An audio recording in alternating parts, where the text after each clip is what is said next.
Each of us has our issue, the problem that we worry most about. For me, it's global warming. For you, it might be healthcare or the collapse of our economy led by the collapse in Wall Street. This, for us, is the most important problem, the issue that Congress has got to address now before it gets on to any other issue. I get this. Each of these problems easily could be the most important problem the nation faces. But as I see this new administration coming to office with its promise of change, I'm beginning to feel something like an old man. I think back on the 5 other administrations I remember coming to office, each promising change, and I think that there's something important that we all need to recognize, that despite these promises of change, despite the promise to address the most important problem, these most important problems seem never to get fixed. That the machine designed to fix these problems, Congress, consistently, systematically fails to get things right.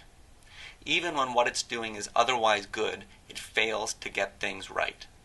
So think, for example, about the most important piece of social legislation passed during the Bush administration, the Medicare Prescription Drug Improvement and Modernization Act of 2003. This was a $400 billion program, which ballooned quickly to a $523 billion program over 10 years, designed to provide low-cost prescription drugs to seniors. A massively expensive problem, passed no doubt for a good purpose. But why was it so expensive?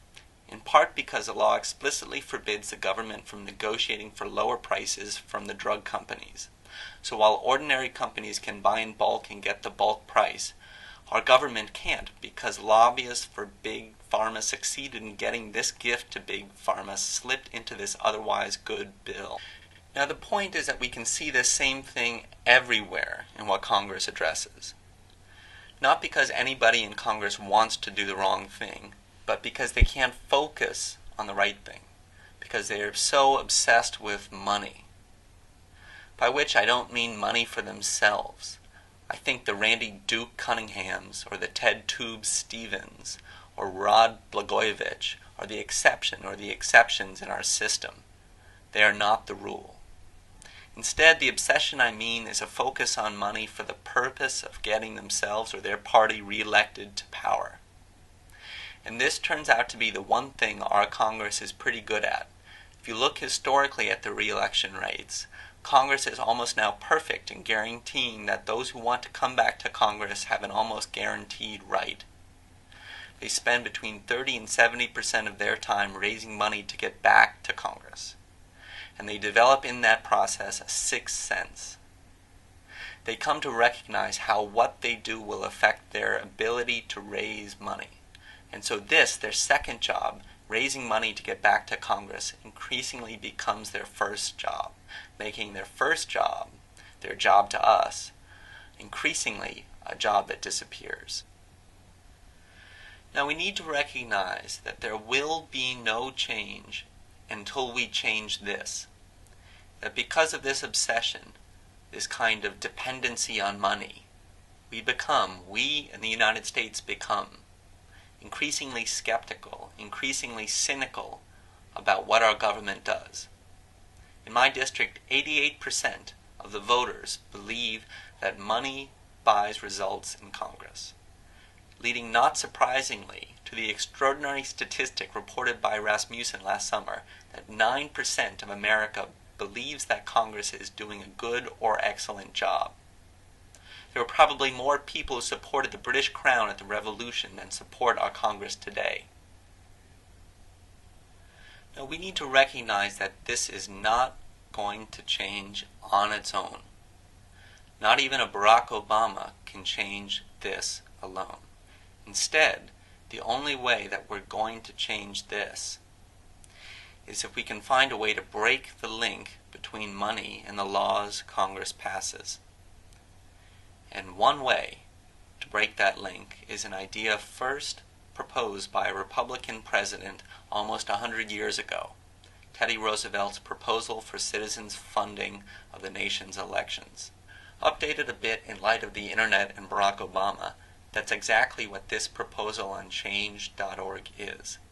That either members get their money to run from citizens directly, in contributions of no more than $250 each, or they get their money from citizens indirectly, from funding supplied through our Treasury. Now, I've become convinced that the only way that we can break this link is this way. The only way we're going to break the link between the perception that money drives results is to adopt one form of this citizens' funding of the nation's elections. And if we did, we would give members of Congress the chance to restore their focus on what makes sense for the nation and not what raises dollars for their campaigns. And we would give Americans the opportunity to restore their trust in what government does.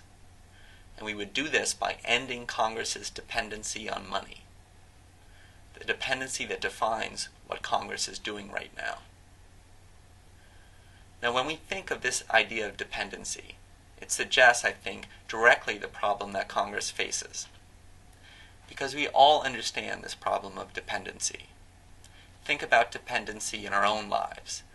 Think about the dependency that all of us know either directly or indirectly from alcoholism. And think about that alcoholic. The alcoholic might be losing his family, or his job, or his liver. And those, of course, are extremely important problems. Indeed, the most important problems a person can face. But what we all understand is that he will not solve those problems until he solves his alcoholism first. So the alcoholism is not the most important problem, it's just the first problem. And so too with us. There's no end to the problems that we as a nation face. Extraordinarily significant problems from global warming to this financial meltdown. But our Congress won't address these problems sensibly until we solve this first problem, our own dependency, the dependency of Congress on money, first. So, go ahead and vote for the most important problem that you believe we face as a nation. But recognize that there's another important problem too, this first problem. And vote for this first problem too. This is Lawrence Lessig with the Change Congress Movement at change-congress.org. Thanks very much.